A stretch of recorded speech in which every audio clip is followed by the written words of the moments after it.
call the meeting to order. Lights not going. Just can't be an audio. And yeah, okay.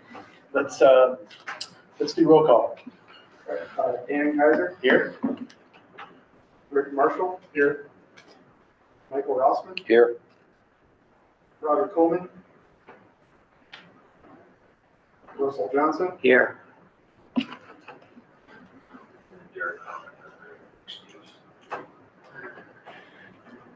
staff liaison Brett Neeson.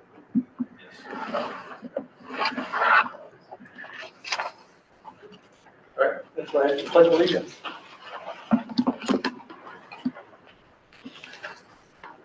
Pledge allegiance to the flag of the United States of America and to the republic for which it stands, one nation under God, indivisible, with liberty and justice for all.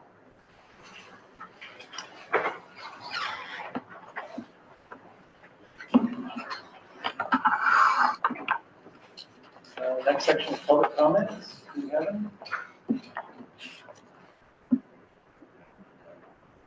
Okay.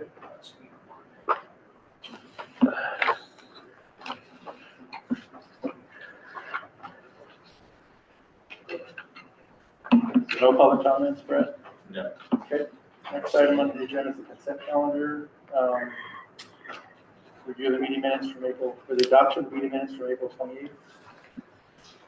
I know Ricky commented on the change we made. Oh, no, this is April 20th. I am comfortable with the minutes as presented and move approval. Is there a second? I second it. All those in favor? Aye. None opposed.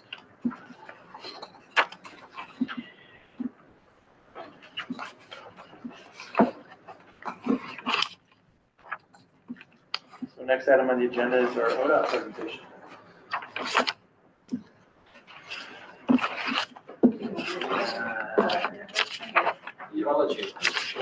What is it? And I was gonna ask what to do myself. That might be easier for you.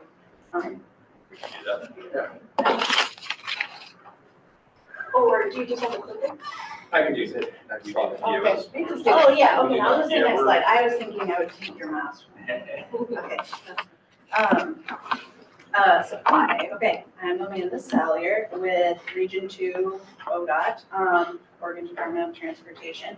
My role in Region 2 is primarily to coordinate our All Roads Transportation Safety Program, which is our version of the Federal Highway Safety Improvement Program, which is special money that comes from the feds in every STIP cycle.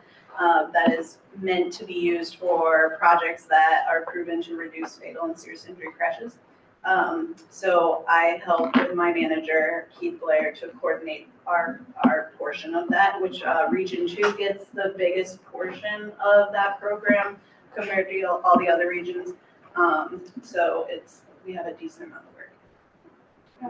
So I'm Jane Schmidt. I'm also with the Oregon Department of Transportation. I'm out of the Region 2 Traffic Office, and my role is the Region Traffic Operations Engineer. So I work really closely to Amanda. I do a broad thing of operations. So I work with traffic signals, and traffic analysis, so like your DevRev and like your planning group, safety, and I also do speed zoning. So I work really closely with Amanda with safety to figure out, when we talk about ideas and what would be supported and what would be approved, as I'm the delegated authority for a lot of items for approval. And then we also brought with us Anna Henson, the area manager, who you might know better. Hi, thank you, and thank you for having us. Anna Henson, I'm ODOT area manager for Marion, Polk, and Yamhill counties, so I'm responsible for design and construction of our projects that are funded. I'm your contact if you have issues. Tell us your name one more time. Anna Henson, Henson. And I have cards, Brett, if you want one. Okay, I'll do that right before we leave. Thank you. Okay, well, welcome. Thanks. Can I ask one more Yeah. introductory question? So I'm new to Oregon, fairly new. Can you describe Region 2? Ooh, That's good a good one. question. So our region, goes from Astoria and then all the way through Lane County. On the Which is where? Lane County is like Eugene, Springfield, the county that Eugene and Springfield are in. So we do the entirety of that county. Then we go over to the mountains and we're halfway through the mountains and then it becomes another region on the other side. And then we go up to just outside of Wilsonville, like the river that separates region 1 and 2. So anything that is like Portland Metro is not us. So if you take out like the whole circle of Metro. Okay. So yeah, we're pretty large. We have a lot of highway miles. I like to say we're a region that has a lot of podunky highways that you're like, oh, this is a highway? I didn't know. That's us. Yeah, lower volumes, a lot of farm access. So we have a lot. We also have the most assets that in general and ones that are falling apart. So we have a lot of work in our region. So I was gonna ask, has anyone here heard of the All Roads Transportation Safety Program, heard of it before? Also known as parks. It's also known as PARTS, yeah, that's our. Yes. Oh, yeah, okay. It's been around, we're on the 10th year right now, 10-year anniversary of having the program. So I was gonna do a quick run through of that program because I know you guys had things that you wanted to talk about specifically. But I also wanted to touch on some of the newer safety tools that we have. So if you want to like look up things on your own, you at least know how to do that with existing tools that ODOT has. And then I saved the end for us to talk about those 4 locations that were brought up. I think was that at your last meeting? They've been brought up over the years. Yeah, which is partly why I brought Jamie. Over the years regarding most Yeah. of these. So if you have like more questions about arts, because I'm gonna go through it really quickly, you can always contact me after. We're just buttoning up the current cycle right now to put into the draft STIP. So we'll be getting ready to start the next round next summer. So this is a good timing for me to come and share about it, so you can get things in order if you wanna look into the program next year. So, oh, perfect, okay. We use the word arts or that acronym all the time. So I hardly ever say all roads transportation safety, but that is what it stands for.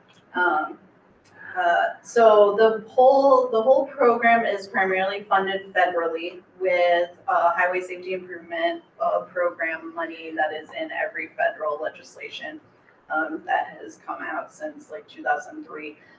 So the goals though of that program have changed since MAP 21 legislation. It's now just geared towards it's data driven. We have to use like proven crash reduction factors to justify our projects, and it has to be geared towards reducing fatal and serious injury crashes, which is our primary performance measure with the feds, but also at a state level.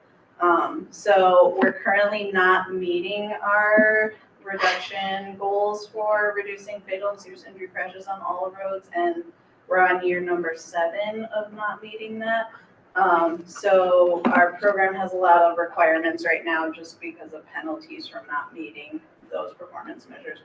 But the program That's a itself. question. Oh, yeah. Just quick, is it trending up or down percentage? It's trending up. Okay. What are the penalties? Funding?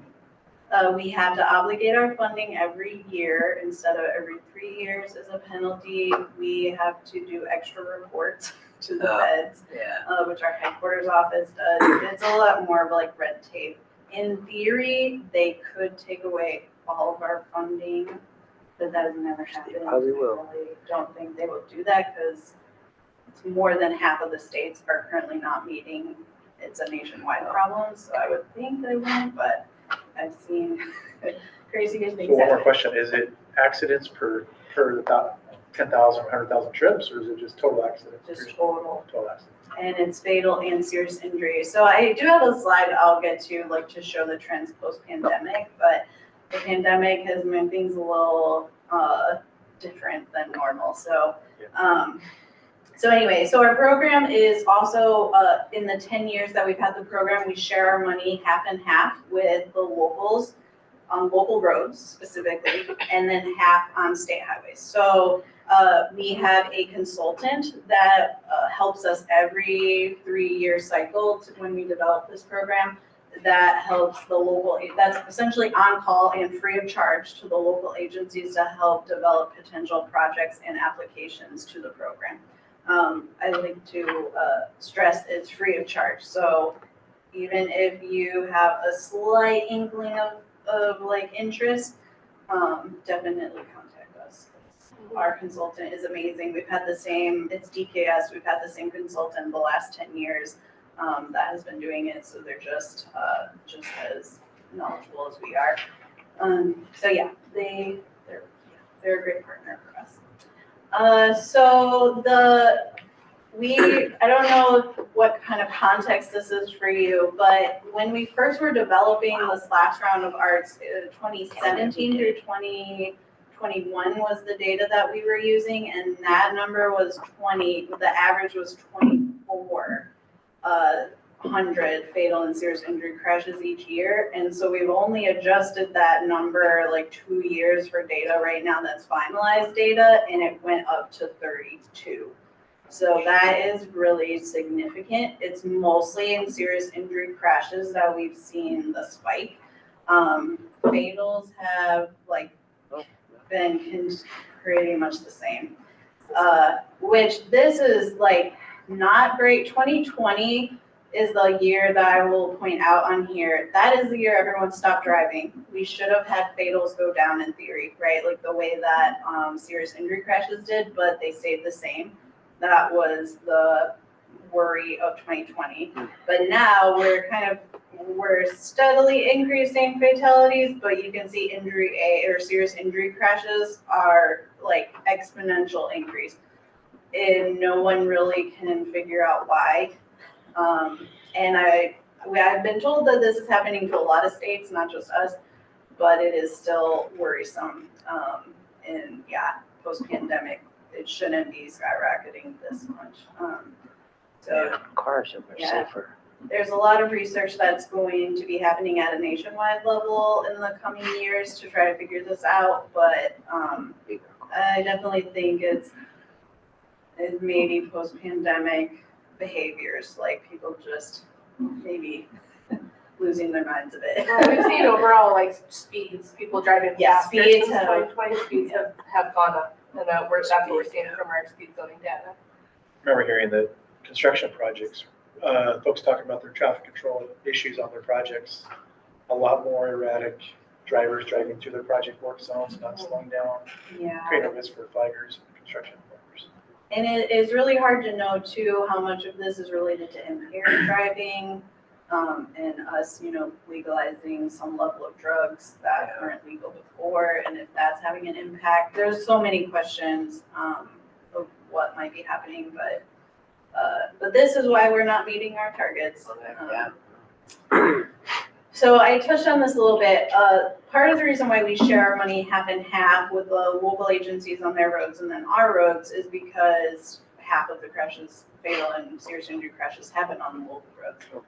It used to be, when this program started, it was 50% on state highways, 25% on city streets, and 25% on county roads.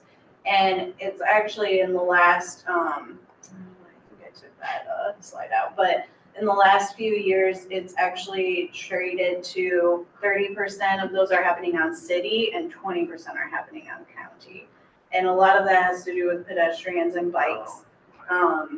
But it still is, it's an odd, I would have intuitively thought it might be counties just because of speed, but it's pedestrians and bikes have made it so that it's a 30-20 split right now. Oh, okay. So I touched on this a little bit, but our program it's based on federal guidance, so like FHWA guidance. where we use proven safety countermeasures based on research and data. The highway safety manual is our I guess federal document that we kind of base a lot of our program off of. And so we do things, we prioritize the whole program on benefit cost analysis, or cost effectiveness index is the one we use for the bike ped program, so that you don't have to have crashes to justify the projects. It's just risk-based. So the idea is that we're getting the best bang for our buck for projects. And there's no squishiness. It's straight up data driven, just based on crash data, that reported crash data. So the program, like 20 years ago, was based purely on hotspot methods. So where you would have like a hot crash site or SPIS site where an intersection or curb, and we would program projects to address that. Well, in like 2010, 2011, Federal Highway pushed out a new program called Systemic that's based on roadway characteristics. So we have like roadway departure, where rumble strips are put in to address crashes on a systemic method, like you put them on a whole corridor to address the like randomness of those types of crashes, because they don't always happen at the same location. So that was a new initiative that FHWA pushed out in the early 2010s. And so now our program is half hotspot, the traditional method, and half systemic. Yeah, I think that's so like one of the systemic projects that like we did in Newburgh, I don't know, that 2021, we pushed out and put all those yellow reflective around the signals in Newburgh. Like that was one of the systemic projects. And then we also did some left turn changes and the tattletale light signal back behind, so the police officers can see if someone's red or red light or something like that. That was one of the systemic projects we did. And the programs don't compete with each other. They get their own set of money. So the hotspot projects aren't mixing with the systemic projects for prioritization. We've always kept them strictly separate. So I talked a little bit about the systemic approach. The idea with systemic really is to do more low-cost countermeasures, like across a whole network or across a whole like road or highway. So there's different categories within that, but I think rumble strips are broke, and intersection enhancements like for signals is our best examples that we've implemented. So I talked about how we split it. These are hard splits between hotspot and systemic. We also split the money 50-50, as I mentioned, between locals and state highways. So those four categories are not they're very hard goals that we set. But within systemic, that's where it gets a little squishy, because it just depends on who applies for which category, how many applications we get. So historically, we've tried roadway departure accounts for 50% of all our fatal and serious injury crashes in Oregon. That's like typically two-lane roads where people do lane departure off of either to the shoulder or across to the opposing lane. And then intersection, just the qualification is it happens at a legal intersection. And then bike ped is 15% of the money. For us in our region, we have a lot of overlap between intersection and bike ped. And it oftentimes they aren't easily separated, but every region is a little bit different. So I mentioned we split our money 50-50. That has been consistent all along, and I don't anticipate that to change anytime soon. Our agreements, we have agreements with LOC and AOC, the League of Oregon Counties and Association of Oregon Cities. Close. Okay. League of Oregon Cities. Thank you. Association of Counties. So yeah, we have so many acronyms, we don't know what they stand for. But we have like a memorandum of agreement with them, or understanding. So if we ever change anything, we'll go back to that group and make adjustments to the program guidelines.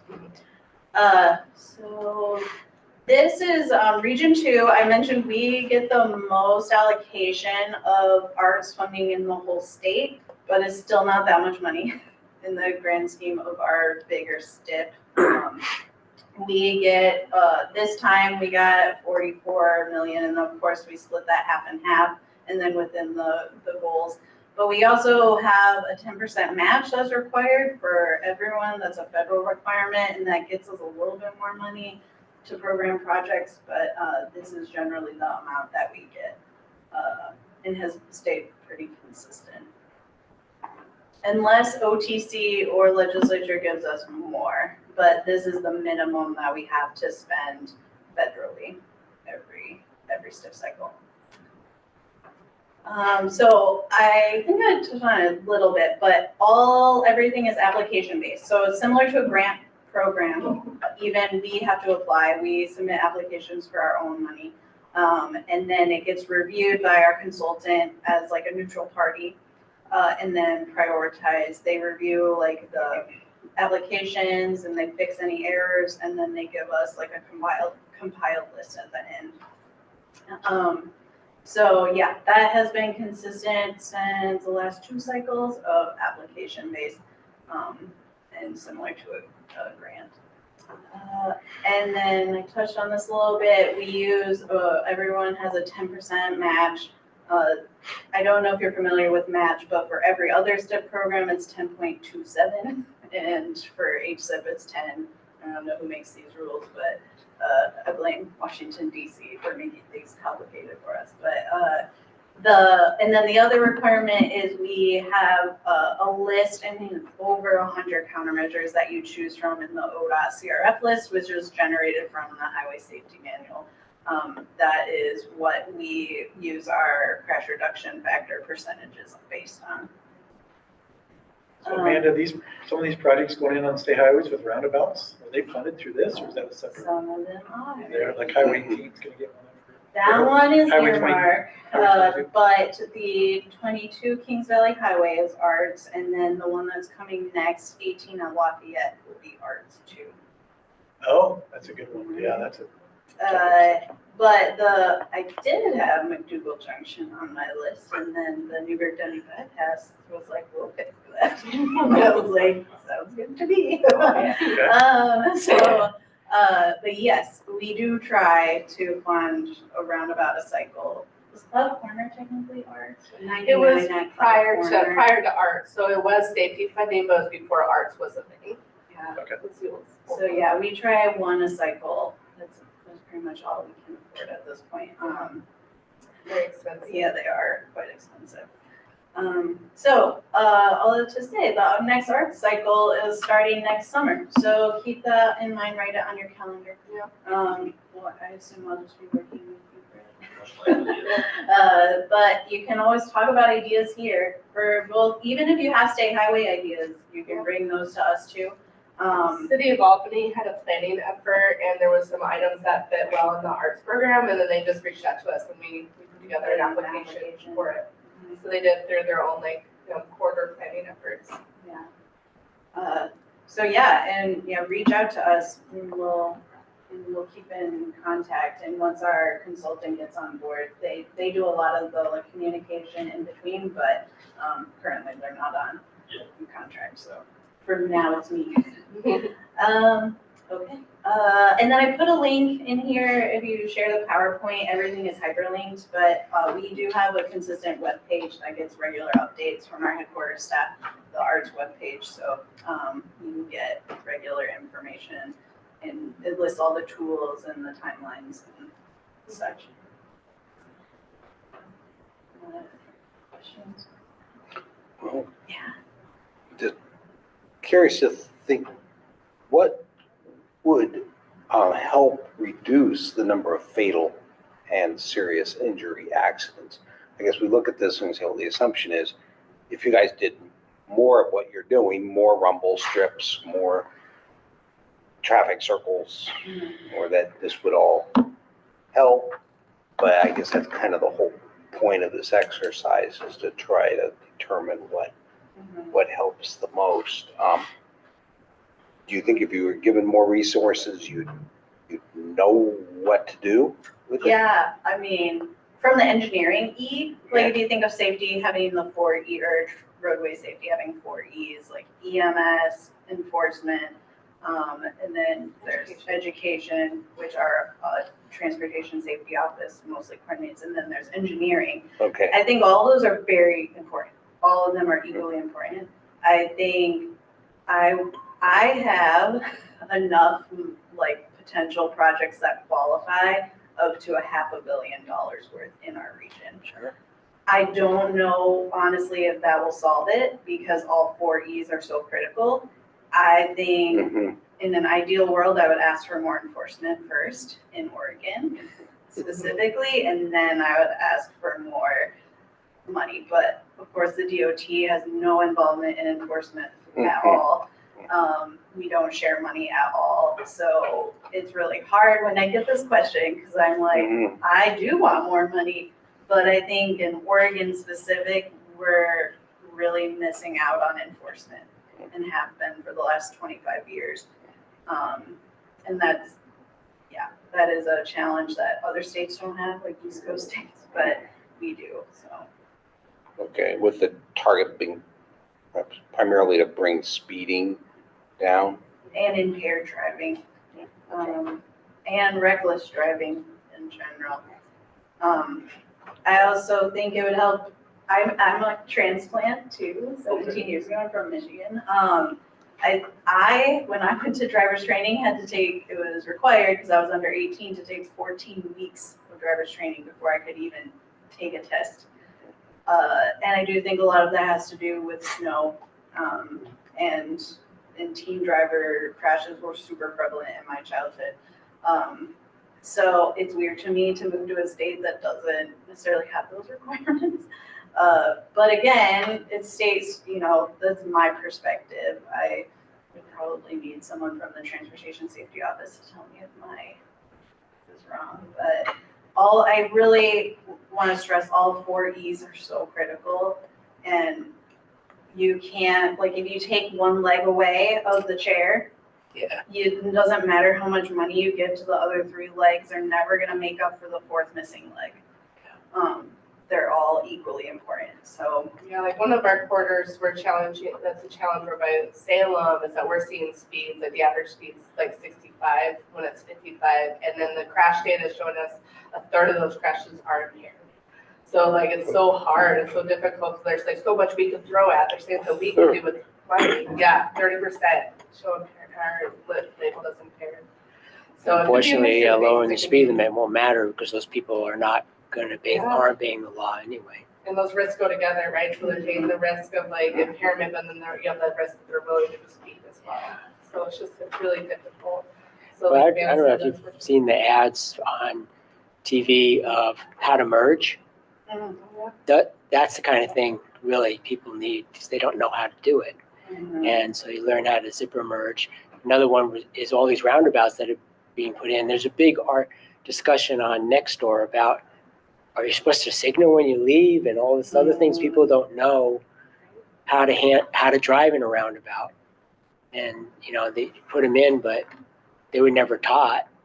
And so they just kind of wing it. And unfortunately, I think that's, like you're saying, education is big. Also, you know, requiring, you know, I wouldn't mind that, you know, every few years they have a test. Right. Do you even know how to drive? Can you drive, or do you know what the basic rules are? Rather than just once. 14 weeks wasn't enough. Yeah. Well, we have in New York, where I come from, it's a 3-hour class. But it's, you know, or you did driver ed in high school, but 3 hours. But, you know, it just basically is, how do you make a turn in an intersection? How, you know, when do you signal? How, you know, just simple things like that. Yeah, and that's where I appreciate our partnership with the police departments. We've had like some campaigns with them where it's like the U-turn law in Oregon, right? Like that you can't do a U-turn on a signal unless it's signed that you can. And that's a weird rule for Oregon. And so we've worked with like our law enforcement to do like Facebook campaigns, those type of things. We get so many questions about it. It's like, well, we just need to educate people, like what can you do? Right. So, Yeah, that's So definitely I have a different. question in a different direction. urban design verification study. Are you aware of it? Mhm. And does it have any connection with this, like, are they going to seek funding from this program to implement the things it's coming up with? That's a good question. So Or we don't we know. partner, so we have our safety money, but then there's also money through our Bike Ped program that is state funds, not a federal program, that Jenna Berman Right. coordinates. And we work very closely together because our program is so data-driven and hers is a little bit more flexible. So where needs of our program can't be met through arts, we partner with her just to, because our goals are really the same. They overlap. So I get a lot of benefits from her program without paying for it, which is awesome. So the urban design verification that we did, that was primarily the initial need from my perspective was the road needs to be paved. And if pavement group comes in and says, we're paying to pave this, how can we get out ahead of it and come up with like a traffic calming plan for like striping Right. and Yeah, she's been improvements here and ahead? told us about it, so Yeah. we're really aware of that. And the intersections in that corridor are prominent in our list of things that frustrate us because they're not city streets. And so I'm glad to hear that the programs can connect with each other and hopefully make some of that stuff happen. That was the nature of my question, And so that's then- good. We're on the team of that program too. Mhm. So like I was right on all the meetings and going Okay. through it. And Yeah. giving advice and ideas and those kind of things. It may or may not actually have funding, but now we have the ability to go get funding. Yes, Yep, exactly. yes. Yep. Okay. And then more broadly, if we have a particular location on our giant list of things our citizens are bugging us about, that's on a state highway route, that they call red all the time and bugging. If we have any ideas of things that might be the logical remedy for the concern, does the implementation of that remedy have to then be handed to you to be launched as a state fund project in your system? Or can the city of Newburgh apply for funding for like a city street state highway intersection? It's a good question. Like arts funding, like a safety project? Yeah, if it was arts, you would just email us and we would apply for it. But if it's, I fit the program. if it fit within the program Right. requirements. But, I don't know about other money. But that's okay, I'm just following up on the program you're interested Oh, in. yeah, Okay. yeah. Mhm. So but do we need to figure out what to ask for, or can we just say, we have this concern, can you please study it and solve it for us? Yeah, that's what we That's would what- prefer. Yeah. Okay, Mhm. Yeah, And they're really good at did you write that down? yeah, we love problem solving. So we like coming up with ideas. The hard thing for us right now is the budget crisis and what we can actually do. Understood. But this Yeah. is something that could feed the coming Yeah. cycle of the new funding. Yeah, Okay, yeah, and I know there's I didn't talk about this in my presentation, but there are a lot of signals in Newburgh that are ready to be replaced. That is a different pot of money. That's a fix-it program, that is called the operations program. And arts can't pay for signal replacements. We can pay in theory for signal to roundabout conversions, but that is not really, we have not gotten into that business yet. It's very complicated and can be pricey, but I think like that is one place where Jamie and I would love to have more money in the ops program so we can leverage safety improvements onto new signels. Do you want to talk about Yeah, that? so that's some of the challenge. So your perfect example is First Street and College. Like I tried so hard to get a left Oh, turn phase, the I southbound saw that left. the wire couldn't support the next No, it actually was in the project. It's gonna be just like First and Main where we added a left turn, and so that way the turning vehicles wouldn't go with people that are crossing. And when they did the analysis, they found that structurally it's already over capacity and they wouldn't let me make any changes. And so I'm waiting for a signal rebuild. So like this last time for ops, like because I have my hands kind of in a lot of stuff, I'm able to like make recommendations. So I did make a recommendation to them, like, hey, can you put college on the list? Yep. It didn't make it this dip cycle, but the next one I'll do it again. I'm like, here, like, Person College, this is like, in order for me to make important safety improvements, I need you to replace this traffic signal. The one that I'm thinking of is just an example. I don't have a sense of whether it's the most important thing to go first. Is there's a place on North Main Street, which is Route 240, where there's starting to be more and more concern about pedestrians crossing the state route. And potentially some sort of enhanced visibility of the pedestrian crossing is the appropriate treatment. And how, can we here say, Brett, will you hand this to them to run with? Does that sound like the right approach? Yeah, and then Jenna and I put it on both of our lists, because what happens, Okay. We have running a potential projects list that we mostly keep adding to as time goes on. And then we evaluate every time the cycle comes around for our funding, we reevaluate the whole list of potential projects. So there's a bunch of stuff that needs funding more than there is funding, but Yeah. let's get it on the list. Yes. If that's the right, Yeah. if that's what we think we want to do. And if for some reason the city comes into a grant or something like that, you can approach ODOT for a crosswalk through that grant DevRec process too, like for you to do a project on the state highway for some reason. Because the city has lots of spare. You never funds. know, like for some reason you just got a grant or say across the school or something like that. Yeah. That's always an option too. Yeah. I don't want you to think that we can't ever do work on our highway. Yes, there are ways to do that. The other option too that I have seen is whenever like legislature starts asking for earmark project ideas, we often will, the things that Jenna and I don't foresee coming like anytime soon with our funding, we'll make the suggestions to them.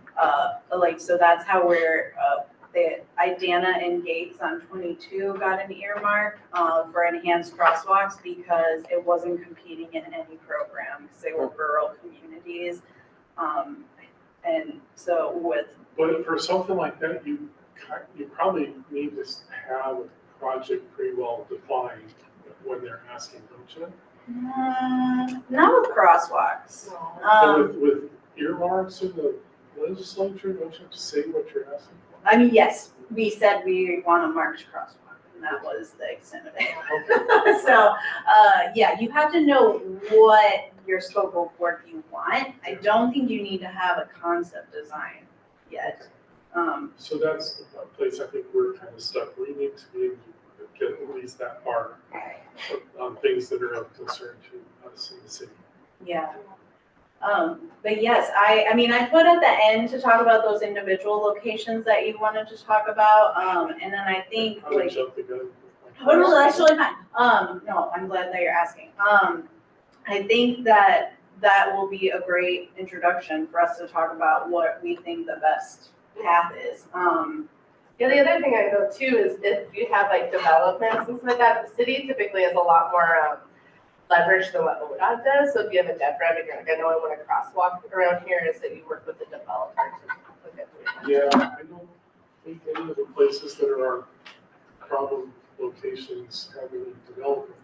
I've seen it. They've kind of passed. Do they? Coming out to mind other than ones, one that does is the Springburg and Hallworth intersection that has plans for a traffic signal. And so the developers in the area have paid into a fund to help them fund that. City project. Good. But otherwise, it's stuff along 219 and 240. It's pretty well built around. Yeah. Okay, I'll try to go through these quickly because you can probably do your own sleuthing since I put all of the links into all of these tools in here. I'll just touch on them really quick, and then we'll talk about the locations that you put in your list. So the three that I wanted to talk about that I think might be the most helpful to you is ODOT TransGIS. Has anyone heard of that before? Yeah. And then SPIS is our Safety Priority Index system. That's how we identify potential hotspot projects. That system exists now for state highways and locals. So you can look up your own local road SPIS sites that aren't on state highways. The best way to do that is TransGIS, which is why I wanted to talk about that. And then we have a new tool that came out of our crash data unit called the Crash Data Viewer that looks at statewide trends. And I think you had questions originally about how does Newburgh compare to other cities. That Crash Data Viewer is the best tool, I think, for looking at how you compare with everyone else. And also the Crash Data team in general is really awesome at summarizing that data better than we are. I can figure it out, but it's probably flawed. The Crash Data unit is, they're the ones that we make those official requests to. So TransGIS, this is our, well, I don't know, it's just our GIS database that has a bunch of asset information. So all of the information that we collect that is usually published in a bunch of different documents, they put it all here. This is my homepage for life at work, so it's really helpful for my day-to-day.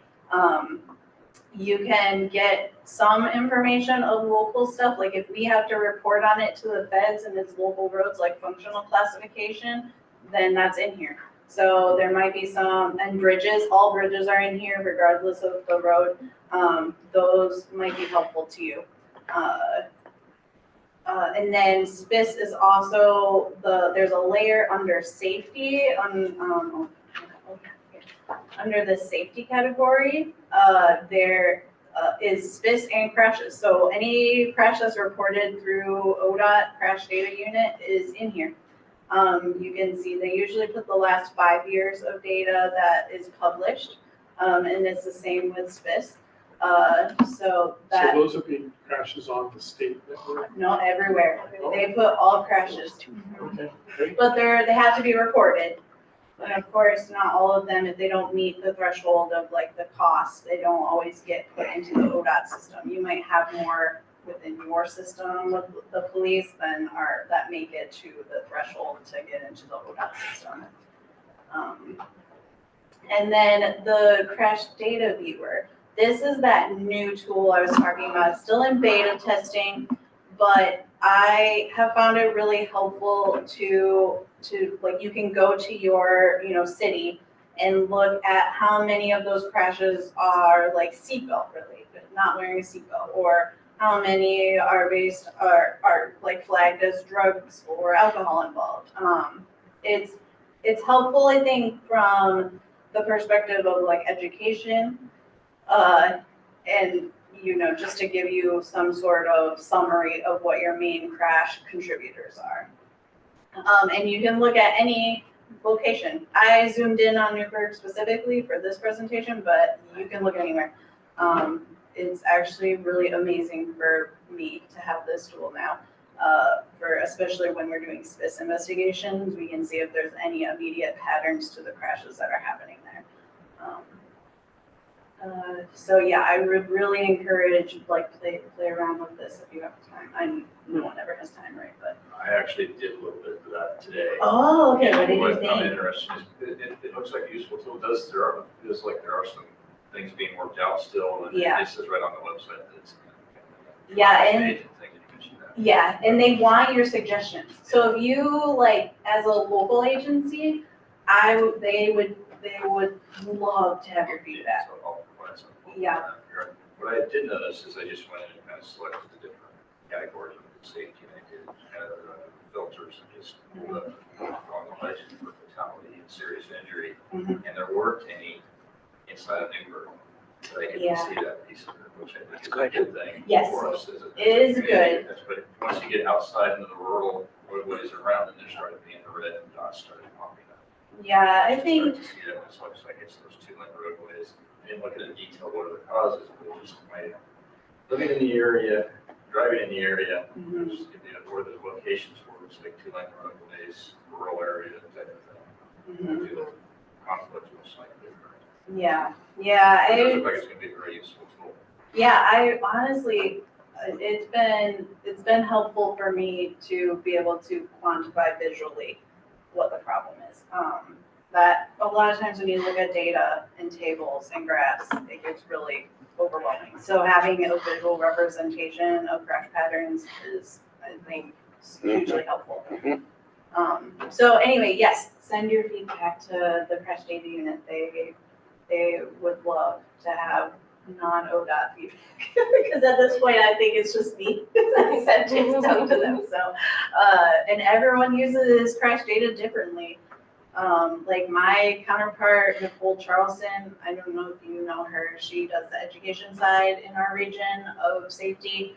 She uses this tool completely differently than me. So that's why I think having a good diverse group of people to give feedback is really helpful. And then I, would do a disservice to the crash data unit if I didn't share about their webpage. This is all, their webpage has all the publications that they put out. Some of these are federal requirements through NHTSA, and I have no idea what that stands for, so National Highway National Safety. Highway Traffic Safety Administration. Thank you. That's Nicole's side. I'm the FHWA side of things. But she, so they have a lot of reports that they have to submit to, especially around fatal crashes.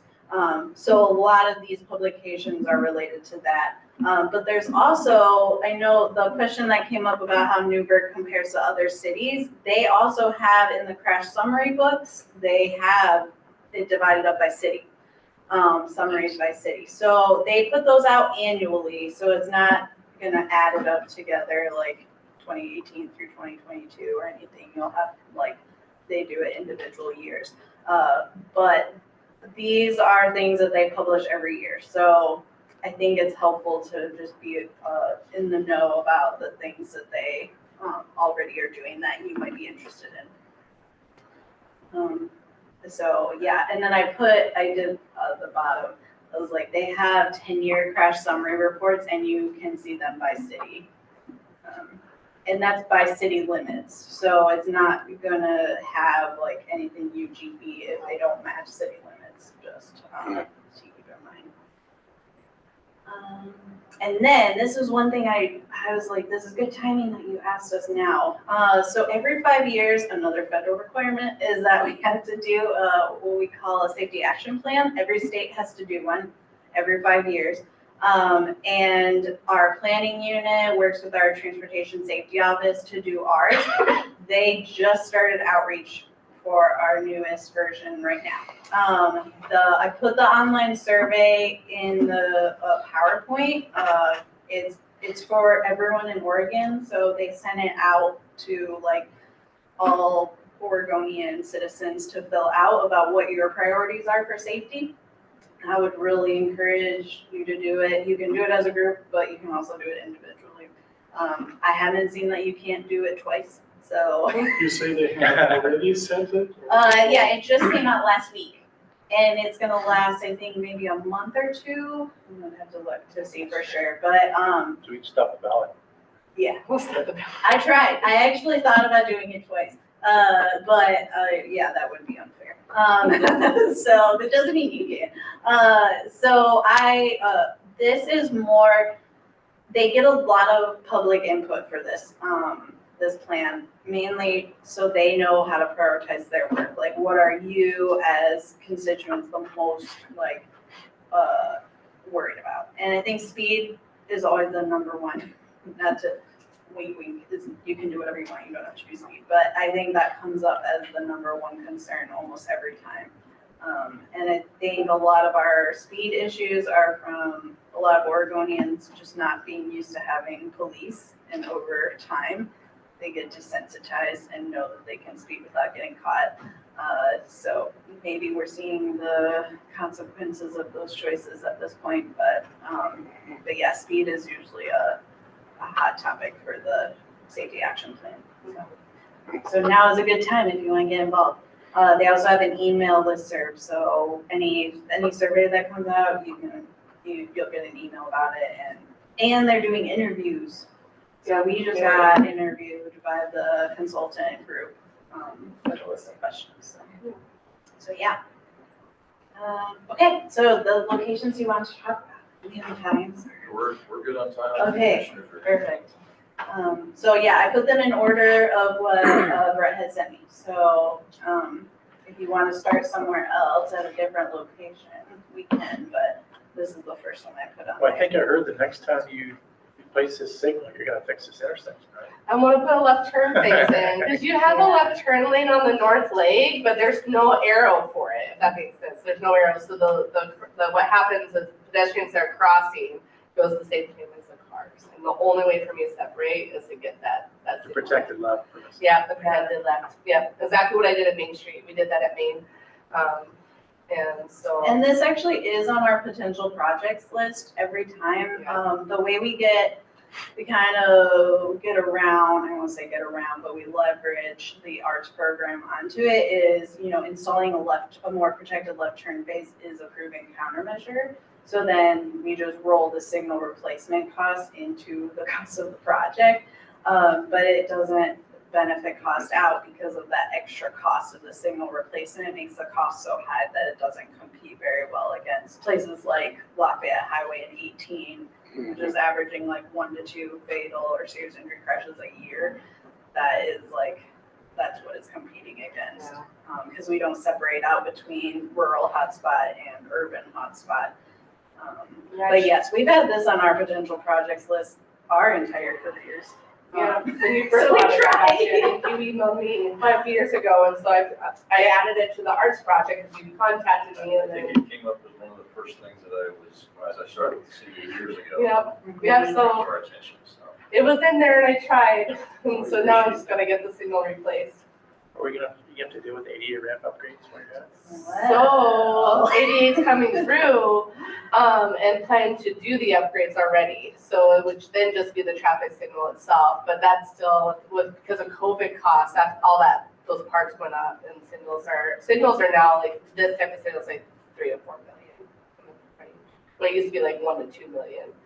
It's gone up a lot. So you have another project taking care of all the ramps through town. That's what, yeah, there's the ADA, like, Yeah, project. it's currently kind of coming through, getting ready for construction for the first round of ramps. And we do, actually, was thinking about ADA while you're talking. One thing that we were hoping when the ADA settlement came out, that we would get a lot of signal replacements by accident or unintentionally, because the design would impact so many poles. Well, of course, those are very expensive. So the ADA program, if they trigger signal rebuilds, they're pulling that intersection out and putting it at the end of the list. And so, yes, we're very disappointed too. Yeah. We don't care about pedestrians there. Yeah, the ADA program is Only not, especially cost too much. their Yeah. goal is as many ramps as humanly possible, and that's their only goal. So the idea is that in a dream world, eventually they'll replace the signal, but we just don't know when. And so we might have to have the ops program come in first. So they saved the worst for last. Yes. Yeah. So I appreciate this has a long history, longer than my involvement, and clearly a lot of thought has gone into it.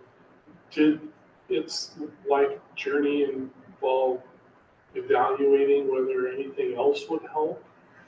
Or is it just that clear? It's the one solution? The only other thing we could do is like leading pedestrian interval, where you like lead the ped a little bit, so basically the walk comes up. That is something we can look at typically, so that our national standards recommend that you have audible pedestrian buttons that go with that, and I don't think those are audible right now, because, and actually Jenna Berman just met with a high schooler that has either lost his vision or is losing his vision, and he was explaining to her like why the audible is so important, that they can't, if they have the lead pedestrian interval, they're listening for that car and they can't figure out why cars are like what's happening. And so the audible lets them know like the walk symbol is on and you can cross the walk symbols on. So if you do the leading interval, you have to do the audible.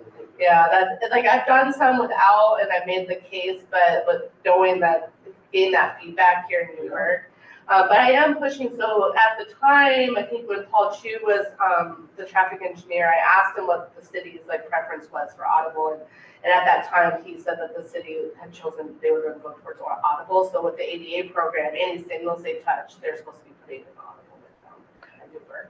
So I'm pretty sure college is still in there. I think First and Main was the high risk. And so that one's been kind of pulled out for further evaluation because that signal is rough. Yeah, this isn't the only signal that needs to be replaced. Yeah, but Hancock's in really good shape. You guys have a lot of new signals on the north side, this is the south side, a lot of those signals are older. Yeah, the original, right? Yeah. Yeah, okay. So, Yeah, yeah, is there anything else? I don't really have anything else to add to that signal, unfortunately, I'm just kind of limited with the equipment that I have. So, Just knowing that you thought about it. Yeah. yeah. And my other dream that I think is like was incorporated into the urban design verification is, I've always wondered in all of Newburgh downtown, should we do bulb outs or bicycle enhancements, right? Because bulb outs take up the space that like a bike lane would on one side. And so the UDV was evaluating a lot of that. But I think for me, bulb outs was a very obvious improvement. But I also don't want to impede any future bike lane dreams by putting in tons of bulb outs. And that's where the UDD was helpful because it looked at the lane allocation, right? So like to get to both, you get both, you get the bike lane and the bulb out. So. So we just finish the bypass, then you go to 2 lanes with bulb outs and bike lanes, No, right? And honestly, I almost put it in here, but you probably already know, like Springbrook and 99 is always your number one top crash location. Sergeant Hagan tells us that every meeting. Yep, still is, even after, I mean, the bypass probably did not help. So that's where phase 2 would be really helpful to, but it is very expensive. Good crashes also. Yeah, which, I mean, the bypass Wasn't so expensive 10 years ago. Because of speed, but that's my problem. So I do hope that it made like downtown better. I am seeing less like crash, like hot spots, but Springbrook is still a main one. I mean, that's your pinch point, right, to getting to the bypass, so. That's where that next phase is nice. Yeah. That's nice to know that it's consistent. The crash data is consistent with what you're seeing. I mean, it's a complicated intersection. There's a lot of huge, too. conflicts and a lot of traffic that goes through that one. That People one in a hurry, is too. a- Yeah. Took out the cameras. I did hear about turning off the radar cameras or the red light running cameras at Bella. Well, yeah, they did them there because of the bypass, when they made that intersection, Yeah. took them out, and it's like, you should have put them back. I mean, Are we agree about it? We did reevaluate. It doesn't meet the criteria of the red light running. But then how often? do we have it? Well, we reevaluate like every couple of years. Oh, we do, okay. Every 3 years cycle. Yeah, because red light running cameras like introduce crashes as well, right? And so at that time when it got pulled out, there was a lot of rear ends, including serious injury rear ends. And so it's a hard balance. So Billa did get a red light running camera, but unfortunately it got turned off for a bit until you guys could do new vendors. yeah, that got turned off. Okay. Then this is why I brought Jamie. This is talking about Sheridan. I think in my tenure at Region 2, it's been a split between complaints of wanting a crosswalk, a marked crosswalk, and then backup from the signal. So I wasn't sure what, like, you didn't give like a specific thing that you want to talk about, but All of those. it's everything. Okay. Those come back, come in over the years. It's kind of- It feels like it comes in waves as far as when we get comments, what's coming in on it. Whether that's changes in specific driver behavior or specific drivers. Sometimes. Yeah, I think the last time I looked at it, I mean, we all have taken turns looking at it, but the last time I looked at it, there was a lot of college age kids involved crashes, of course, because it leads to Right. college. That's not really a surprise, but I didn't know, like, if there's been any outreach with the college to try to get them to drive a certain way to avoid this, or, Not that I'm aware of. okay. That would be interesting to know is the issues, are they tend to be more when the college is in session? Well, that's a good question. Because that, what happens is the street is clogged with cars and it's narrow. Yeah. So you barely have enough room for 2 large trucks to get back and forth through there. And if anybody's sticking out and you can't see around them, so people coming out from the side streets. So yeah, it's just a dangerous situation when the college is in session because of all the cars that are parked there. Oh, the cars that are parked are blocking the view. Yeah, you can't see around them. I mean, we can always consider like restricting parking along the corners to open up sight distance too. Like if that's something we want to look at doing, if it's a sight distance because of parked cars, we can work with you guys to see about restricting parking close to the intersection. Those are in place now, right? It's a new word. There's not much parking No. there on College Street. Yeah, Sheridan Street, which I think is, gets some restrictions on. It does, okay. Okay. Near the intersection. Okay. Just to, there's not an enhanced or extended. It's just the base law. Yeah, I will say that there was at one point in time, the Traffic Safety Commission there was a hearing several years ago that was talking about reducing some of the parking in Sheridan kind of thing. And that did not go anywhere with the neighborhood. Yeah, it's just tight now. Yeah, parking can be very controversial. We're just complaining, we work in this world, and I'm annoyed that City of Salem is charging us for parking now. And I'm like, why? So I get parking is a very sensitive Downtown, topic. right? Yeah. Super sensitive topic, especially near houses, where that sometimes is people's only parking, right? It can be really hard. So some of the challenges with the traffic signal, why you're seeing some of that queue is there's a lot of traffic on College Street. And not much storage in between the two couplets, right? So that fills up really fast and then it backs up in Sheridan. And so we tried our best to try to we have what they call progression. So we progress it on the green in both directions. So both east, west and north, south. But there is a lot of 240 feet, not a lot before you're up at Sheridan. I did talk to our traffic analyst. I can't remember what it's called, but when you guys did the city worked with the developers in the area or made a plan or something like that, with all that development that could be coming to the east of this highway here. There's all that extra that property up there. When it reached the 50% mark of being developed, city had something in their requirement for them to add a right turn lane at this. Okay. It would be very costly because you have buildings that are right there, but maybe you can go to the east or west. That would help, but that would help at least give you more storage. It would get the rights in its own lane, and then the people that would be through, they would be in their own lane. That would definitely help because then you're splitting the traffic a bit. That would be for people as they're coming up to the signal at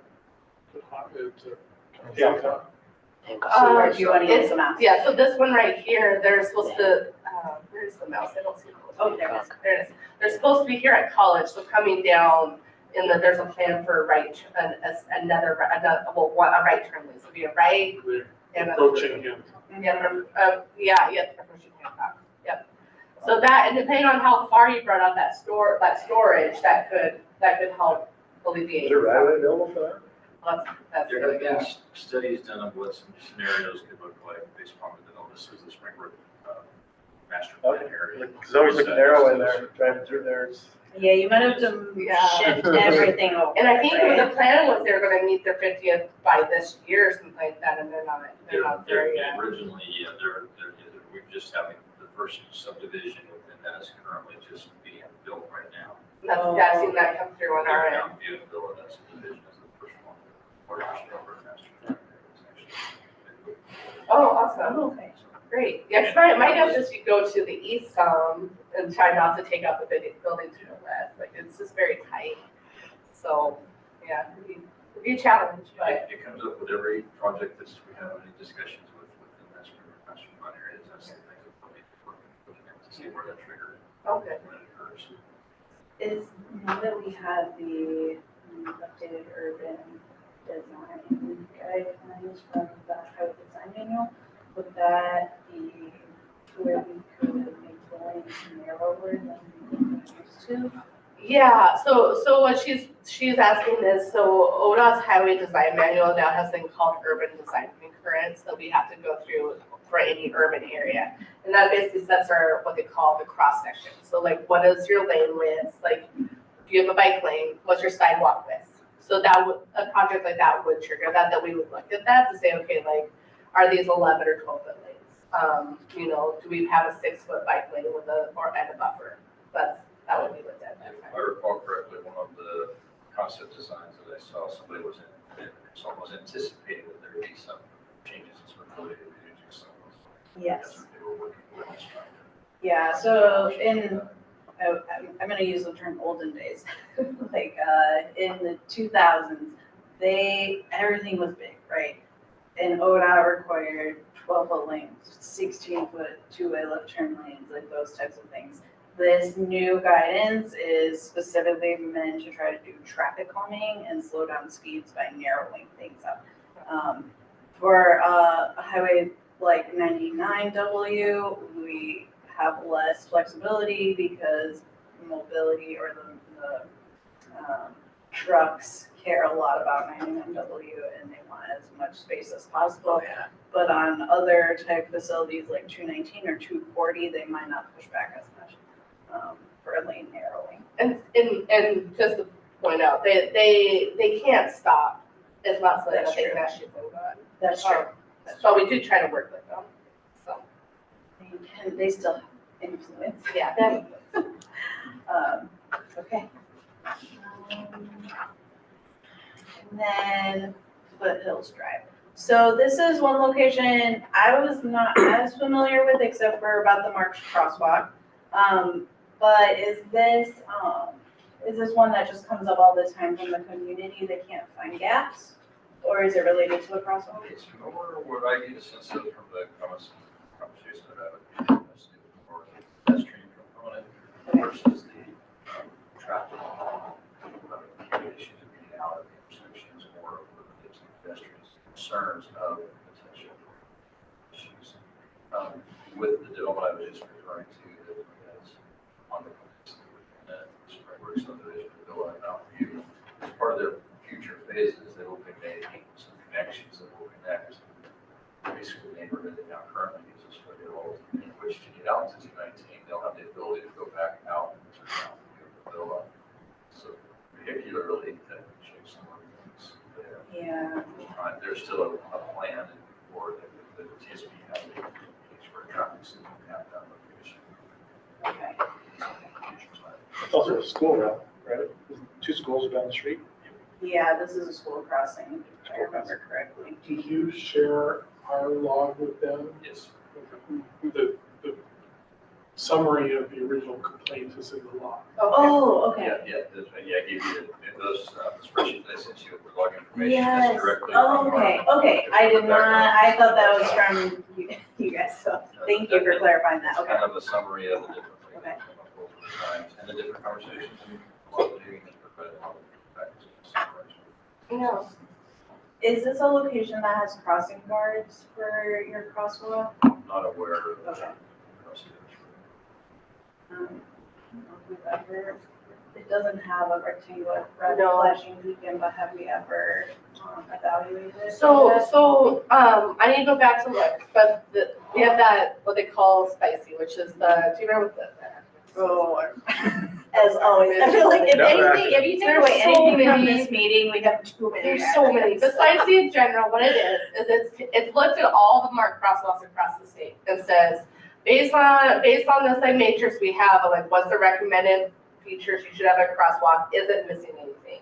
And so this crosswalk would likely be in there. My guess is that based on its speeds and its volumes, it likely recommends it at this point. And the matrix is new. The matrix just came out in the last 2 years. Yeah. And so that spicy list comes to us and we investigate the top 5%.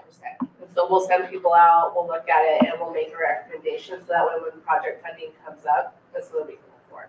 And then we share that with Jenna Bergen as well. School crossings definitely can fall into Jenna's wheelhouse a lot more. She has a lot more funding avenues for school-related across like any sort of enhancements for schools. This is also one where you get people coming down the hill from the north. They're going Fast. full speed, which means they gotta stop quicker, come downhill. Yeah. Doing harder. It would. An RFB would help. Like RFBs really help for like speed and when you have high volumes where there's not much gaps in traffic, and then they need that extra like warning and stop, help people stop to get across.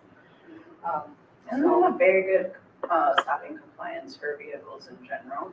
I always think about like signals, you expect 99% stopping compliance. At RFBs, all the research is showing 95%, which is really high from my perspective for a warning.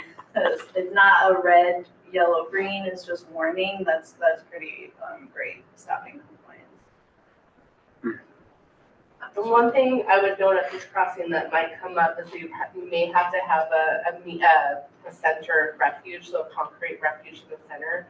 As a city, that's where you'd want to think about like where is this still deciding what people to cross on, because that would block the left turn. And it wouldn't prohibit you from turning left, you just would be turning left from the through lane, which is somewhat uncomfortable. Yeah, so. Blocks a lot of traffic. Question for you guys. So in terms of the development, so that one that's up there by Mountain View in 219, that is along the state highway. So we have a little bit more like involvement with permits, that kind of stuff, and like be able to ask for things. But the other ones are away from the highway, that's not adjacent to us. Have you guys thought about, or are you able to get proportionate shares and those type of things go towards the traffic signal? There is actually a proportionate share that was done for this some time ago. It's the development that is the name of the area, and they have paid into building permits when they paid into a fund. The dollar amount was listed specifically, and a dollar amount that is per house is so low that that fund is not enough to do a traffic signal. So when I last looked at it, Okay. the houses have been built, but there's not been the funds quite. But that's a challenge we have because it's not adjacent to the highway. I have no mechanism to get them to do anything, unfortunately. When it's next to the highway, I have some, but it's still very limited because it's all about like what's fair for the developer to pay, right? Like sometimes whatever the developer may not be fair to them to do the whole traffic signal. Yeah, it's fair to have Walmart pay a lot of money. It's not fair for smaller housing developments to pay a lot of money. So it will be investigated, we'll be looking at it, and then again, unfortunately, it's back down to like, identifying a need for the crossing. I do remember when this went in though, I worked with Paul to get this smart crosswalk in. And at that time, RFPs were very new, and we hadn't installed very many of them. Yeah, it's only been since last year that they've had only experimental approval at a federal level, but now with the new manual and uniform traffic control devices that just came out a year ago, they're now officially a traffic control device, which is amazing. We've been using them for so long, it seems crazy that it hasn't been consulted. Okay, so this one, I didn't know which North Street that I got thrown off, so I just put both of them on here. That's so you can talk about it. the intent. Oh, okay, perfect. The person that I talked to regarding this one, I believe it was more related to more northern North Street. Okay. But in my driving through the area and the patronage of businesses in the area, and that it's both kind of are challenging along with the lack of everything. It seems like to me there's a lack of sidewalks within the area as well, so that's kind of many pedestrians are not only crossing the street without required crosswalks in the area or controlled intersection, but it's also there's not the sidewalks. Also, it feels like to me there's more going on than any one thing. Yeah. Yeah, I I did look and I did not see any in our inventory of marked crosswalks, which, we have requirements for marked crosswalk spacing goals on all of our highways, and it's, of course, not meeting that. I think the idea is if we ever paved it, that would be the easiest way to implement, because we would also be having ADA accommodations being met, or remedied, and we would be able to easily do striping. But this is a lower priority highway for paving, which makes it more of a challenge. Yeah, I think that the big problem here is just above that is where 240 turns. And that traffic coming around, there's no place from Illinois and even north really to cross back over to get onto the other side there. There's no like at North Street, you can't go across because there's no sidewalk, there's no place to go. You have to cross, there's no real location, you have to cross over some median stuff that people have there in their yard. So there really isn't any place to even cross over until you get down further. And that might be what they're saying is if they want to go down to like Fifthway or something, yeah, you can't, there's no place to walk. The sidewalks are missing. You want to cross over, but you can't because the traffic that's coming down is just continuous, right? And I don't, over the years, because I actually live near there, where are these people coming from? I mean, it is, in the morning, it'll be back up from 99W all the way around to that curve. Where is all the traffic? It's all the commute traffic. And then so in different times of the day, then it goes the other way. And it's very, very busy. And you'll see on our log, because on East Illinois, we're another place where there's 3 roads coming together. Yeah. And that intersection is really bad because people block it. They try and pull 2 or 3 cars at a time, try to cross over because they don't want anybody else getting in front of them. And there's cars turning. So, that commotion, that chaos that's happening just 1 block down, and so I can understand that people who are in that North Street, they're kind of like coming out and wondering what are they going to do. Yeah, how do you get across? I say, yeah, go down to Garfield and walk. Almost, you can't walk in that area along North Main. She lives on the sidewalk. Yeah. Jenna she manages the sidewalk infill program. It's also known as SWIP, another acronym. That is probably, this is something that we can put on her potential projects list for a sidewalk infill to look at. She usually does that. Again, she tries to leverage that program onto existing programs. She's been leveraging a lot of it on the ADA as they're, coming in and making improvements at corners and potentially like filling in gaps. So it is possible because the ADA group is doing all of Newburgh. They're doing like any highway in Newburgh. Our understanding and what I've seen is that they're doing that, I guess, what is considered the easiest first. Yeah. Coming through and doing those, and then they've got others that will be coming later. I haven't seen them in time. Okay. I don't recall seeing any time. You probably know more than me. The ADA group is their own beast. And they kind of like go with the beat of their own drum. And I know that from the websites that have been provided, that I've shared, so. Oh, yeah, okay. And they're shared on our website, the city's website.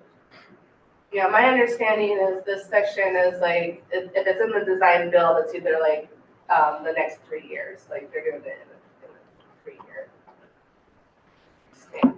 And I do think like if you have things that are in like a TSP that are things like sidewalk and build, you probably have a lot more leverage or I don't say power, but you have a lot more influence than we do, ironically, with the ADA program. They're listening a lot more to cities as they're saying, hey, while you're here, can you do this? Please, so we don't have to tear it up later and redo it. But it needs to be in our local plan for us to be able to say that. That, You said TSB. yeah, it has to be written somewhere that is something that you want done. That's the most leverage I've seen to get ADA to include Which that current stuff. TSP does have, the transportation system plan does have some sidewalk and field projects identified. I don't recall if there's any along the road on highways or. Yes, which Jenna did actually leverage, on the ADA program down at Villa. There's that sidewalk in Villa that she's leveraged onto the ADA program. Like between like Everest, and First Street. Yeah, Yeah, she was trying for that. Yeah. Last I heard. so that got leveraged over there. Mhm. But yeah, that seems to be the biggest, influence that I've seen with the ADA program is local agency influence is very strong. Yeah, it's very. And unfortunately, sidewalk is not part of arts, right? It's not sidewalk, I mean, it can be, but usually sidewalk is best leveraged onto something else. Standalone, it can be very expensive. And so it hasn't always competed very well within the arts program, right, historically. Arts would be more the crosswalks, so mark Yes. the crosswalks. Yep, Mark Crosswalks is definitely, that's usually what we fund within arts, is marked crosswalks, to be honest with you, and buffered bike lanes. We also had a project that just got awarded for Springfield where they did speed bumps and sharrows on a road. Because speed bumps, we don't install those on state highways, but they are a tool for the locals and are proven safety countermeasures. So it's one that I've been trying to encourage local agencies to do as much. If you have a speed bump program, you might not a lot of them, but some state or some cities do. We don't have a program for the TSP, identifies sections where they could be installed. It pretty much comes down to local streets. So we need to kind of, there truly are speed issues. Mhm. Yeah, I know, what is City of Salem, they have an actual policy that they have to get all the residents that live on the street, a certain percentage of them have to write in a letter of support for the speed bumps. And that's like how they end up prioritizing. But yeah, and of course it has to be a type of road that qualifies, like a residential street, it can't just be an arterial. But yeah, so anyway, that is a tool from arts that you can utilize. Okay. And I just want to note too, so let's say like you're looking for funding for the sidewalks, the BART crosswalks can't be installed like without sidewalks. Like sidewalks would be awesome and have, but like she said, they're sometimes difficult to fund. The only thing they can't go for a crosswalk, That's like true. a project if you don't have sidewalks. So, Yeah. Brett, I was just thinking about Brewster and Fernwood, on that discussion of putting in crosswalks without having sidewalks. Yeah, each location needs to be identified as to whether that's appropriate or not. I'm not aware of the appropriate.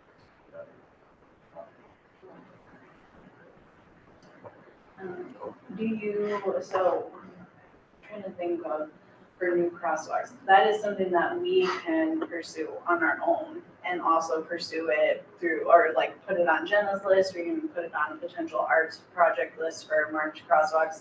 I think our biggest hurdle that with crosswalks in general right now is not having maintenance funding to maintain them. And now that we are officially in budget crisis mode and we're laying off a bunch of our maintenance staff, I do anticipate it's going to be harder to get their support for new infrastructure items until that gets remedied. So yeah. Which Will has been working through that process with us, and has been working through IGs for our other new marked crosswalks that are coming there. So as far as like a marked crosswalk in this general area along 240, but that is anything more the Traffic Safety Commission to do or the city to do to kind of pass along the desire for that to be looked at, to be evaluated, and should have some marked crosswalks from that standpoint. Contacting your legislature Okay. to get more money for crosswalks. specifically. I think that would go a long way. But to get on a list, you can just email us. Yeah, we can put it on a list. Just initially to get on the list. Legislators, That's I'm looking forward to starting. kind of what the initial part of my question is. The second part is. Oh, wow. And I honestly think like leveraging your language to say like ODOT's highway design manual says this highway is supposed to have this marked crosswalk spacing. What's your plan to fund this long term? We don't have one. Yeah, with no money. And so much of our money right now is tied up with ADA and then fix it in general for like culverts, bridges, the things that are on their cycle, like signals all needing to be replaced, hitting that like 50 to 100-year design life. That has been really, really hard for us. Yeah. Okay, I think that was my last slide, and then I put, nope, that was it. Oh, for the 4th. And then I put our contact information here. I didn't put Anna's, but she also is a great contact for you.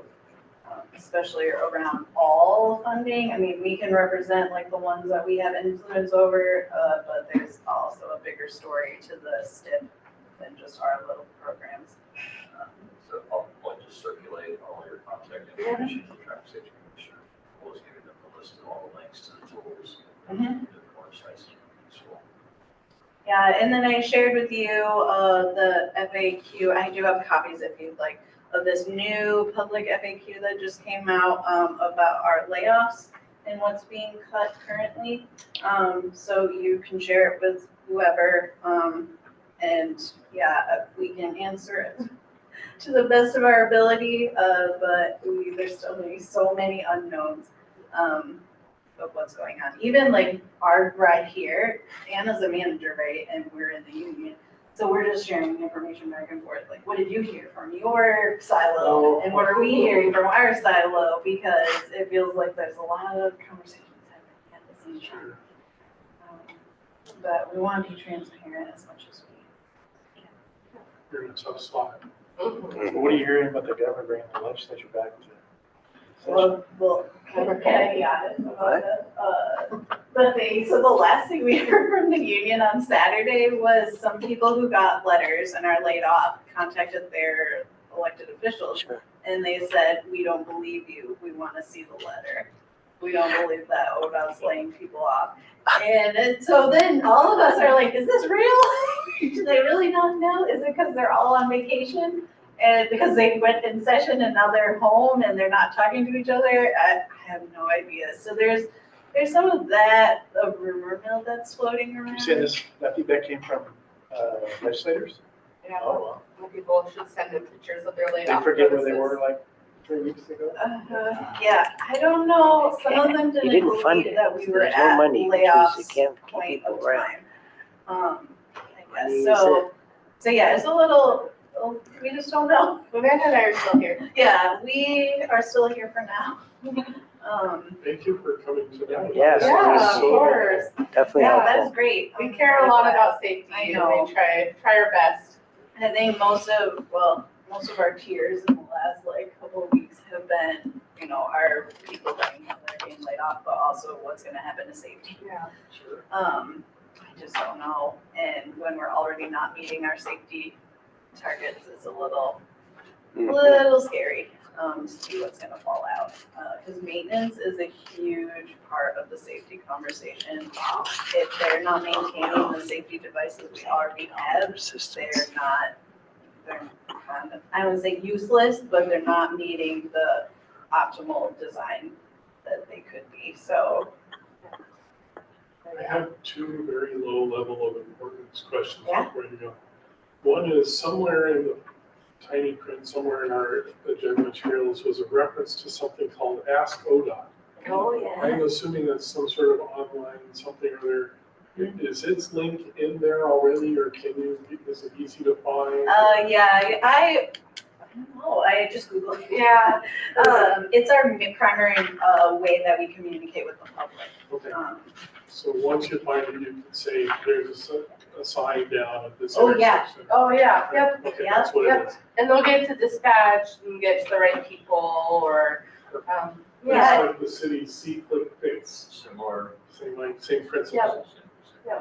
And speaking of which, then my other question is, we get these various things that come in through city staff and identify that a lot of them are on state routes. And the log clearly indicates, they've in some way been handed to you. And what I don't know is whether you or whoever gets back to the original requesting party. I have been done that. I have done You that. did? Exactly, yes. You let them know you handed it off? Yes. Okay. Would you also contact them when you have something to tell them? Yeah, typically what will happen if the city forwards me like a question or a request, I will respond back to them and include the city in my response. Yeah. So I always put them in my CC.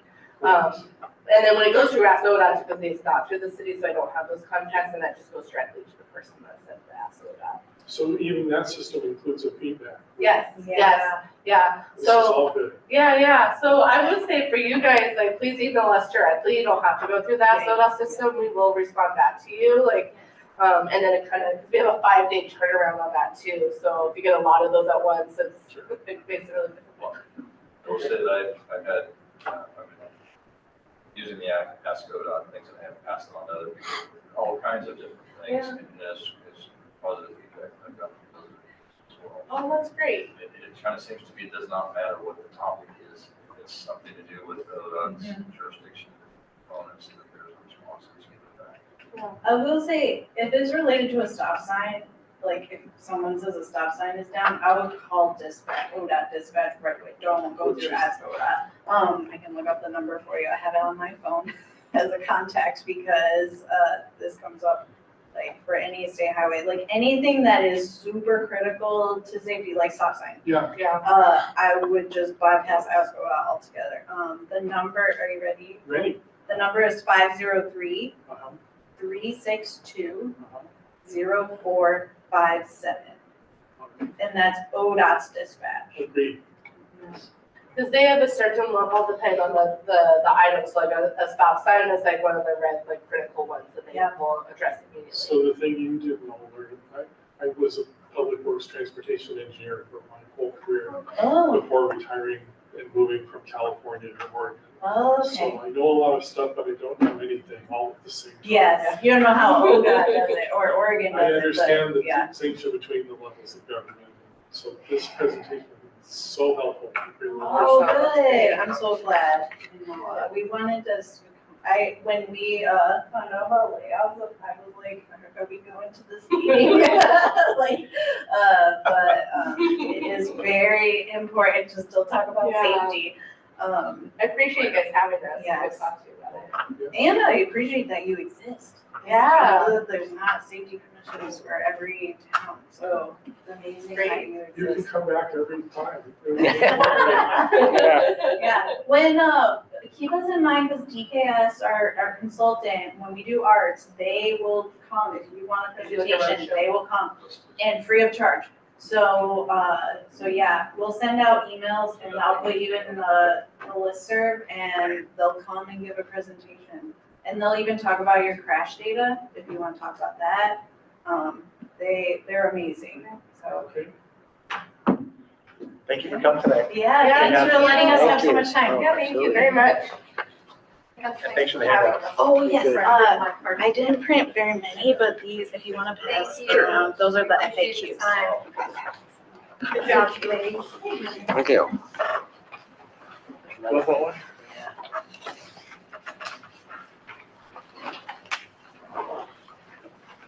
Safe travels back. Yeah, thank We're you. gonna get a copy of the presentation. Thank you for having us. in our- Yeah, we'll get a copy of the selection set. You know, all the file information. Drive safe. Of course. Okay. Probably not as long of an item next on the agenda, Sergeant Hagan. Hey, Yeah, don't, Hold on. have a whole lot. We recently implemented an e-ticketing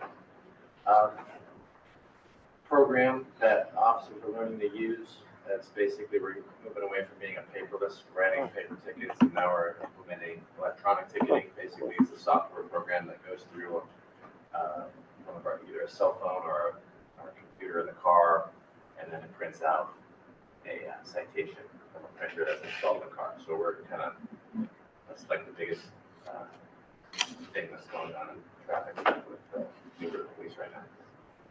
We had a record month in May of traffic citations written ever in the history, I think, of the police department, at like 470 or something in a month, which is a lot. But that's going to go down probably in the next month or two as we're kind of learning our way through the program.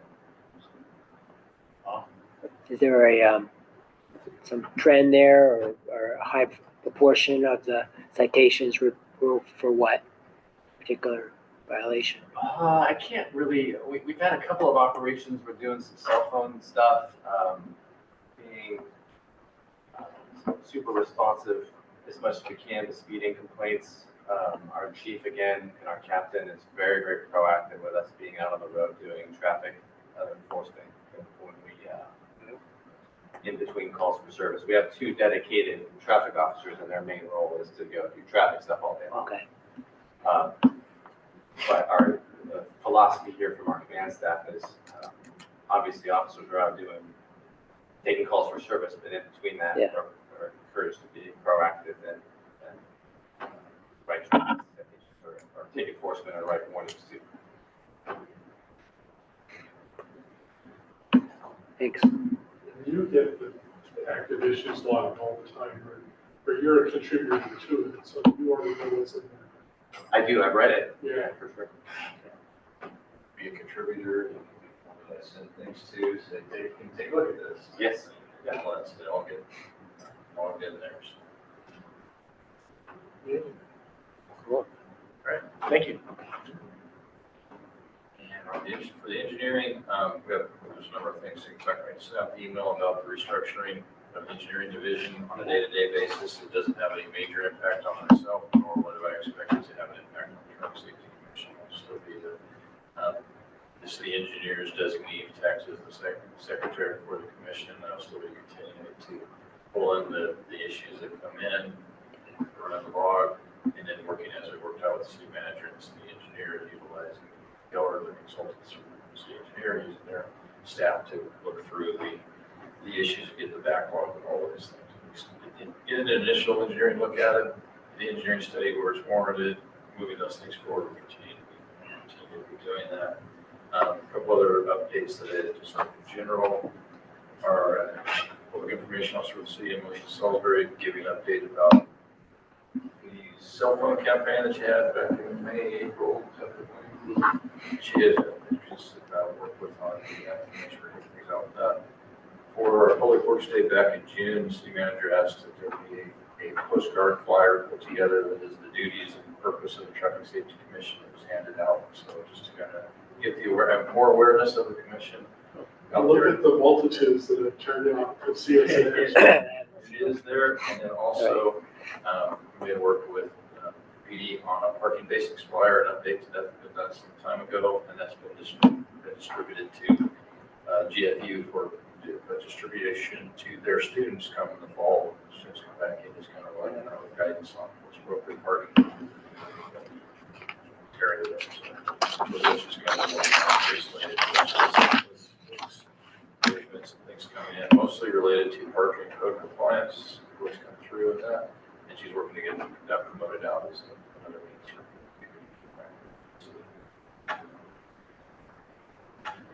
and then with the transportation system plan, there's a conversation or comments with that. Our community development director is working with our grant writer for a TGM grant for updated TSP with the target of doing that in 27, 29. So we're working on the grant right now. Pre-application was required to be submitted. That was submitted. The grant writers secured some letters of support from various stakeholders within the city.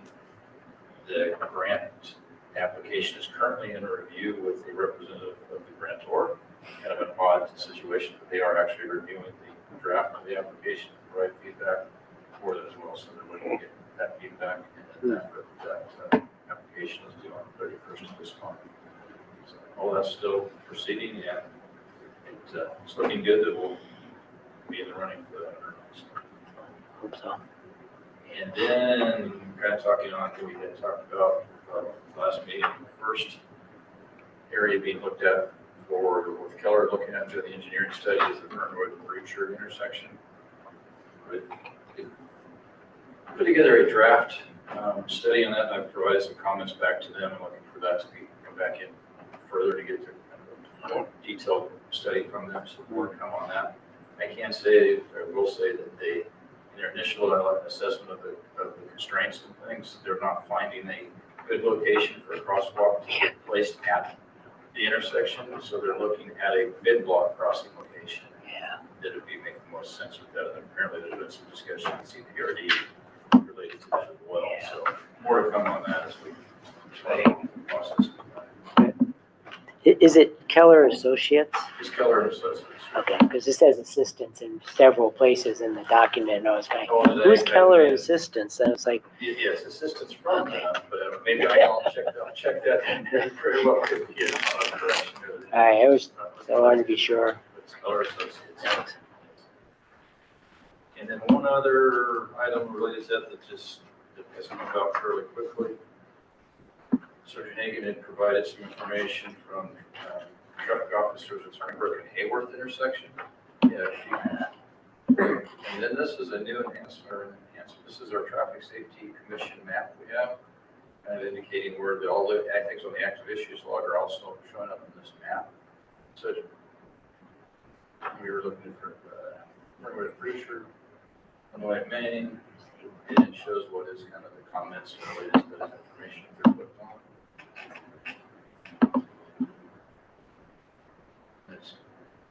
He had created this specifically to be able to show for tonight the different locations, and one of the ones that came up was Springbrook and Hallworth. Sergeant Hagan provided information about some crashes and running stop lines at the Springbrook and Hallworth intersection, and made a request for basically flashing stop signs to be installed at that location. So I forwarded that information on to the city manager, public works director, and immediately got support to move forward with that in as kind of a first step. City engineer has signed off on it, at least initially.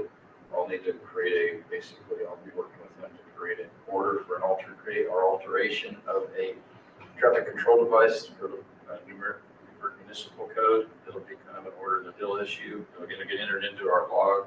That's what I'm anticipating, but it'll be something we'll move forward with and get implemented as kind of a first step towards the signalization of that intersection. Once the full funding is available for that. The people are confused. So, They're just confused at that intersection. They have no idea what to do. So they're running that stop sign?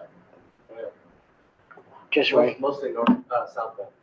But I mean, I go through it all the time. I find it's just that they don't really know. Like, well, I stopped, but it's not your turn. Which is almost the same as running. It'd be nice if Oregon maybe came up with the rule, like traffic on the right has the right of way, but it's just whoever enters the intersection first has the right of way. And I'm like, that's nuts. It's dangerous. Maybe Oregon come up with some kind of rule, like how you're supposed to handle First it. step for that piece of it, hopefully it'll make some improvements for that. So. Yeah, that'll help. and Brett, do you have, know anything from our city manager concerning the RFP for the red light cameras? So the red light cameras, that all what I know is that they're still working with the vendor to confirm that everything works with the vendor before going live. This is what I understand. Not Which certain where I they- thought they canceled the vendor, and he told me they were putting out a new RFP has been issued, or maybe it's been It awarded. may have been, all I know is that he's working with that process as to getting a new vendor on board. Right, And where are the details of it, I don't have. okay. So Yeah, I saw on the city website, they just said they were, getting And then vendor just a couple information. of notes Still on the- getting, it was, On the they activation. put out the log, a RFP. couple of Okay. That's all it says on the last one website. that's on there is Yeah, kind of, just to kind of bring out another active issue Crestview Drive north of Jory, along with kind of the, around that whole area, Crestview Crossing area. We have some new streets that are in Wilkinsey and Jory Street, the Crestview Green development going off to the west, or excuse me, to the east. Once that's in, we'll be looking to get some speed signs and things associated with that. That's in the law. But what came up recently was a concern with speeding on East Crestview Drive north of Jory Street there. And so that is noted in the active issues log in the comments back whenever that Crestview Crossing was going through the planning commission hearings. Traffic calming was evaluated for that area along with the traffic circles for East Crestview Drive that existed north of town and other elements of the roundabout. So what they had come up with the condition or the traffic calming that was decided on, approved by the planning commission, was narrow travel lanes and buffered bike lanes closest to the traffic calming. So continue to be looking at that area to see if what we have for speed issues in that concern, but that's the first concern has come up since the construction has occurred for the roadway net But connection. those things are already in place. They're installed. At the time the person is complaining. Yes. Okay. So again, we'll be kind of looking at some additional. Well, there's been a fair amount of enforcement activity out there in the mornings from what I've seen. So there's been a fair amount of enforcement activity out there in the mornings from what I've seen. From time to time. Yes. I mean, so they're trying to. Yeah. Is there any idea of what's supposed to happen on Benjamin Road once 100 units go in on that corner? The Benjamin Road is going to turn and come in through Jory Street, the major collector that's through there. So the collector coming out of Benjamin Road will continue to follow the house. You're going to get rid of that intersection at The 99? intersection will not connect to 99. Won't connect, good. All the traffic will be directed to the west. Onto Jory.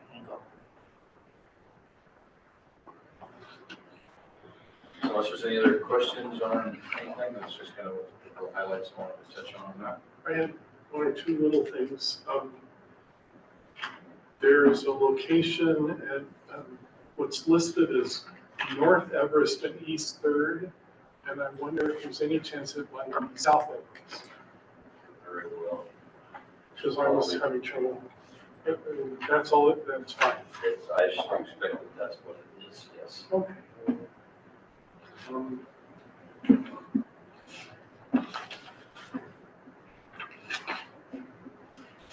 I think my other questions already been covered. Of course, I just, nobody will be surprised to hear me say, apparently we need a speed bump policy.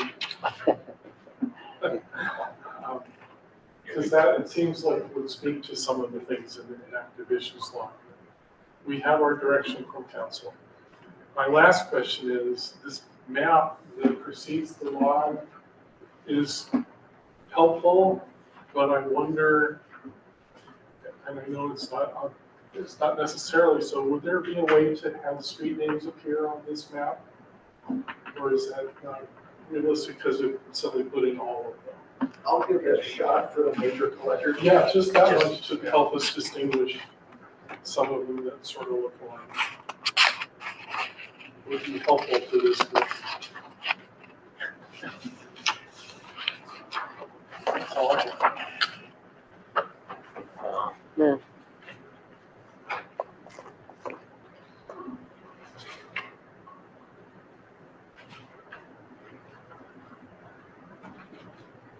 And then I guess we'll just kind of mention Alan is one of our GIS analysts, and we have Hey. acquired some equipment, so they'll be setting up, doing some speed studies, kind of scenario, OD counts and things. So you kind of started that with the first few locations. So you'll be kind of, what they'll be doing is working to kind of pick away on active issues on gathering data within those, working with PD for some other things, and help create information will feed into with Thanks. doing their research. Hallelujah. Yeah, Progress. exactly. Indeed. That's what I've got. So we on the open comments? How about old business? Oh, sorry, old business.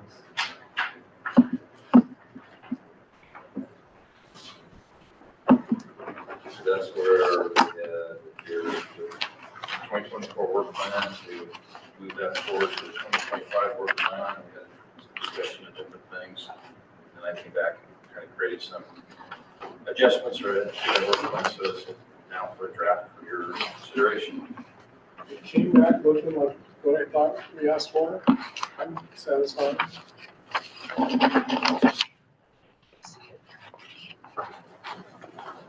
And I'll move approval with this one we just. Okay. Mayor, second. But, Second. yes, I'm sorry, that's it, I didn't hear you. All in favor, say aye. Aye. Aye. Carried. Thank you, Brett. Yeah, thank you. Thank you. Very nice. Man.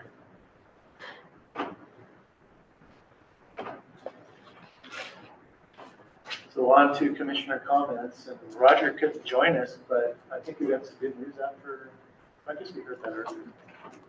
After our last session, when we found out he was appointed to a state commission. Just see. Oh, Yeah. He told us that, yeah. I've got Roger in the attendees list right now.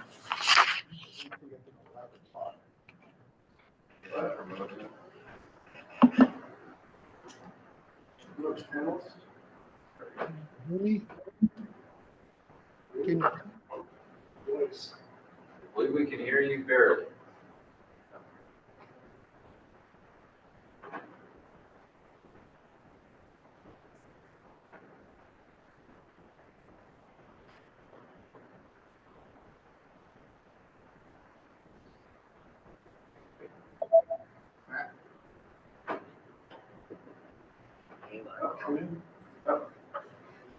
Okay. Now he is a panelist. Can you hear us, Roger? yes, can you hear me now? Yes. Yeah. Yes. Good.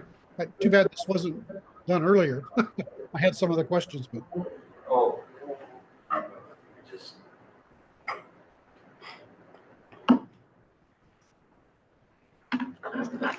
my only comment, that attended the traffic safety committee meeting last week, and it was kind of all doom and gloom with the lack of budget for ODOT, cuts in program, cuts in staffing. There's 14 program managers in the safety area of DMV, ODOT, and 6 of the positions have not been filled, and now they've cut 2 more. So they're not quite sure. We're going to have to prioritize how they're going to operate. They're probably going to have to be limiting the number of grants that they're going to be offering. They won't have staff to deal with them. It's just kind of more to come. So TVs.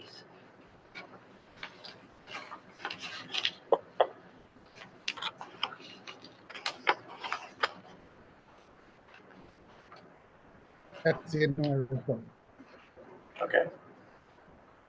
Any other comments from any other commissioners?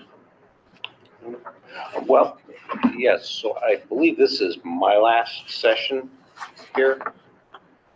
The year, I asked It you. should be through the year. October? 3 year. I think I just saw it. Okay, thank you. Yes. I look forward to attending. Okay. I can confirm. One more. October 13th. Okay, well, not hearing any other comments. Do I hear a motion to adjourn? So moved. Okay, second. All right. All in favor? I, Good night, everybody. Bang the tiny yeah, gavel. thank you. Thanks, Roger.